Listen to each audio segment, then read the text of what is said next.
Hi, welcome aboard Gadget. I'm David Mordecai and I'm going to talk to you about slow pitch jigging.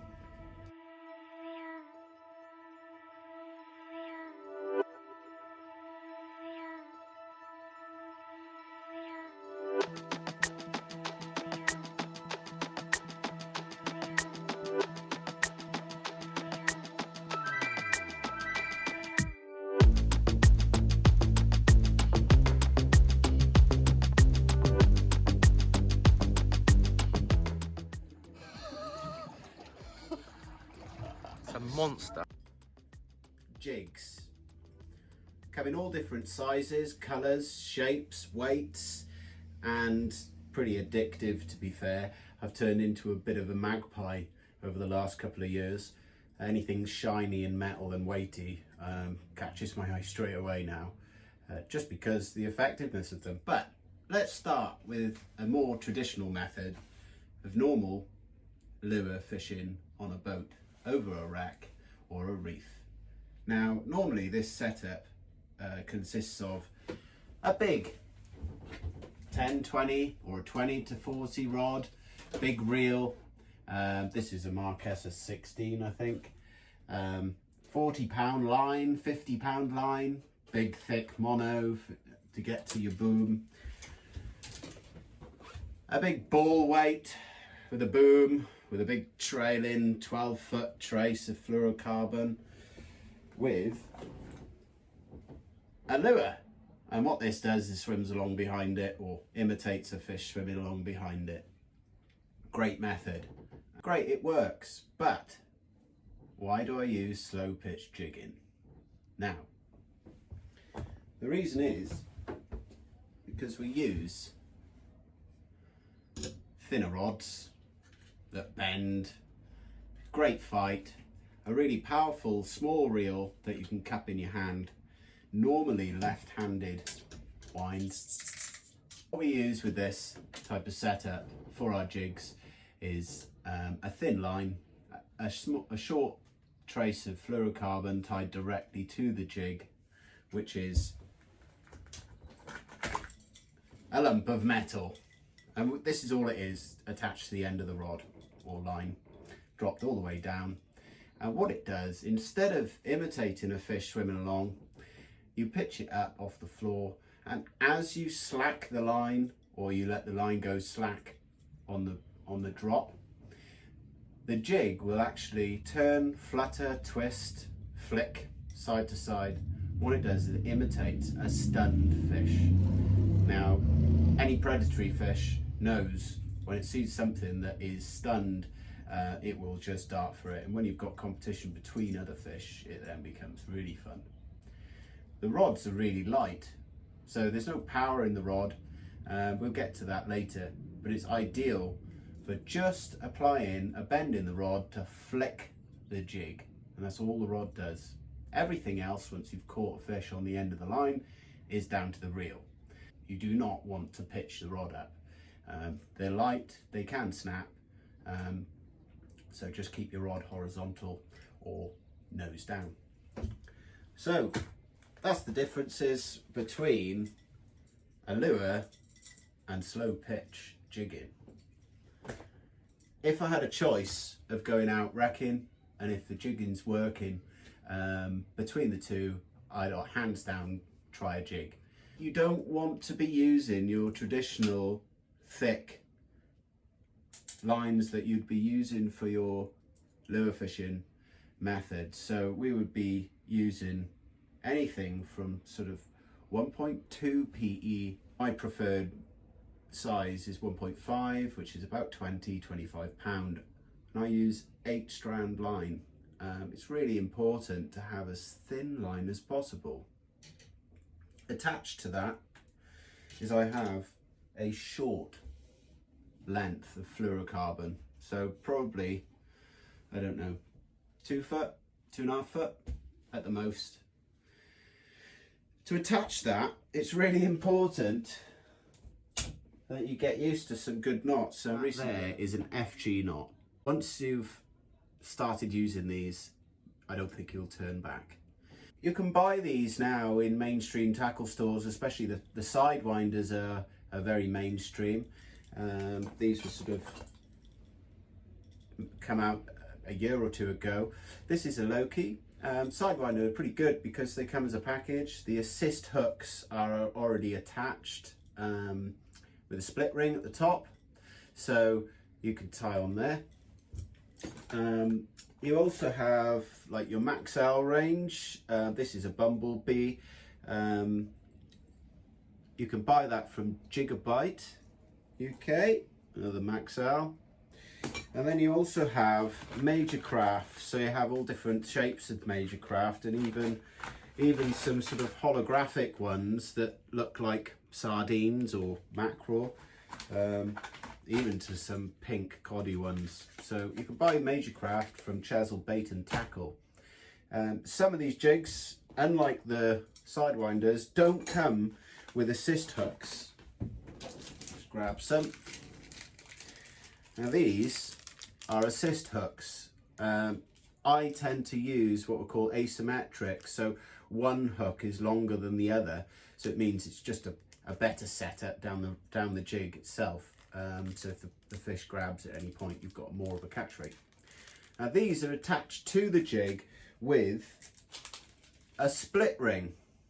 Now to use split rings, instead of using your thumb, your nail, get one of these split ring pliers. They've just got a little thing that you clip into the split ring and pull it apart to get what you need to put on. Now onto that split ring, once you've attached it to the jig, you can attach your assist hooks through the O-ring, and then onto there, I see a lot of people attaching like clips and all of this stuff, and I tend to sort of go away from that completely. Traditionally, I started using the O-rings, just another O-ring on with a line tied to it. What I found with a 20-pound fluorocarbon is the O-rings had a sharp edge and there was a point of failure for the knot. I've started to go to a smaller swivel on it just because the roundness of the swivel holds the knot really well, and that's the way that I attach my jigs. Split ring onto the swivel, assist hooks onto that split ring, and then the split ring attached to the jig. So that's our setup. We've got all different shapes and sizes, fat, wide, so on, different colours.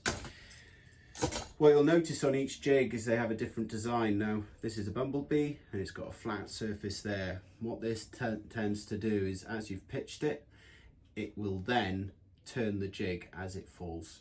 And that's really important. So different designs flick the jig in different ways.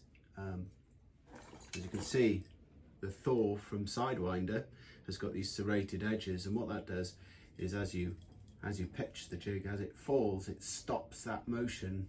Because it's top heavy, it'll actually tend to go that way then, and then you flick it again and it stops and it'll go the other way. So it'll do a lot of darting, imitating a stunned fish. Yes. So we have different colours. I focus on candies, pinks, silvers, anything holographic. Blue and pink tends to work really well. This is the Odin from Sidewinder, another really good one.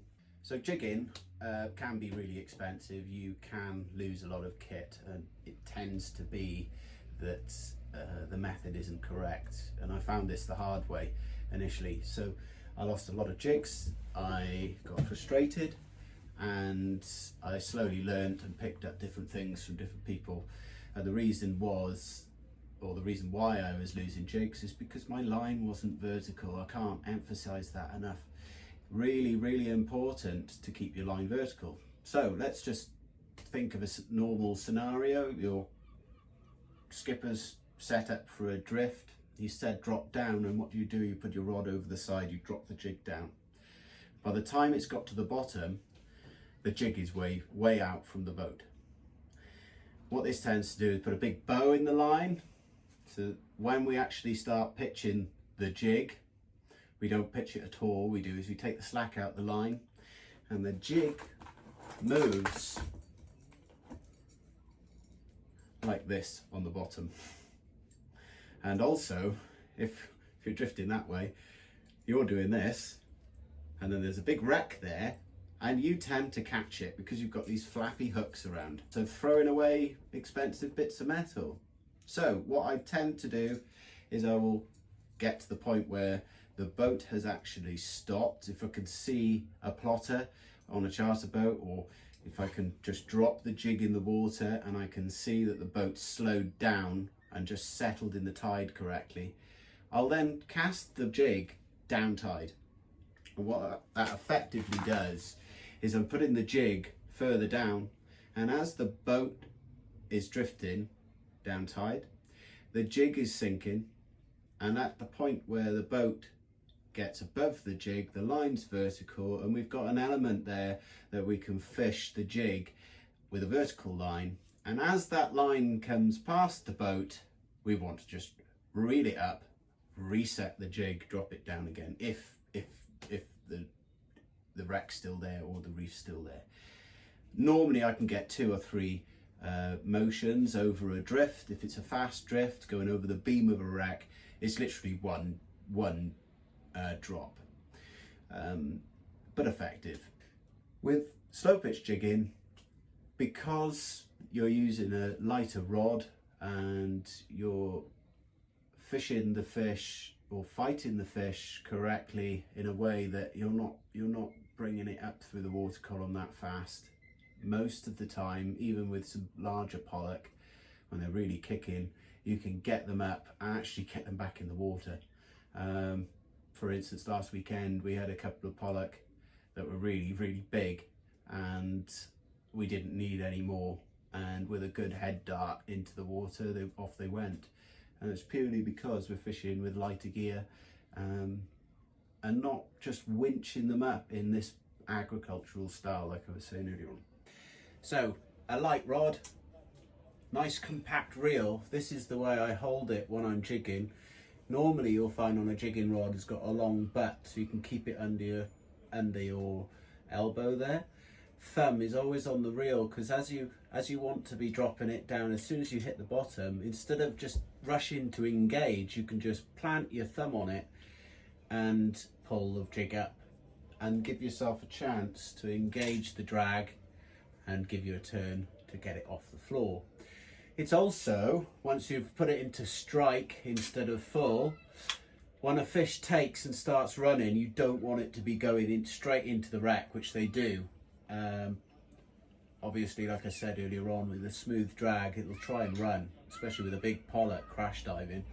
So what we tend to do is thumb the fish a little bit at that point, and then get it up, and then if it needs to run once it's away from the wreck, you can let the reel do the work. But notice how compact everything is for jigging, and it's light, it's not going to hurt your arms, your wrists.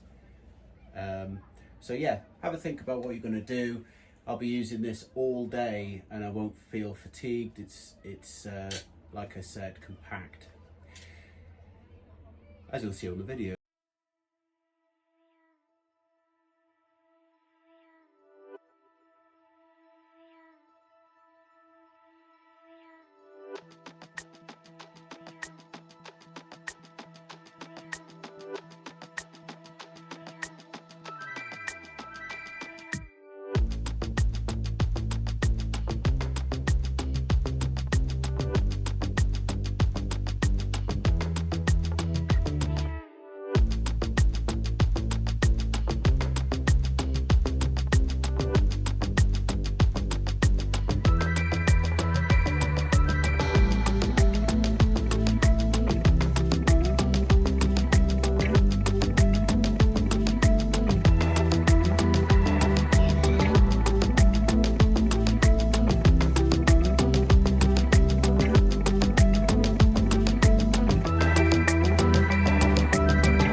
nice fish.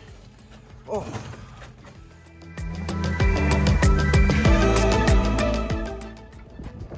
So this is a nice fish.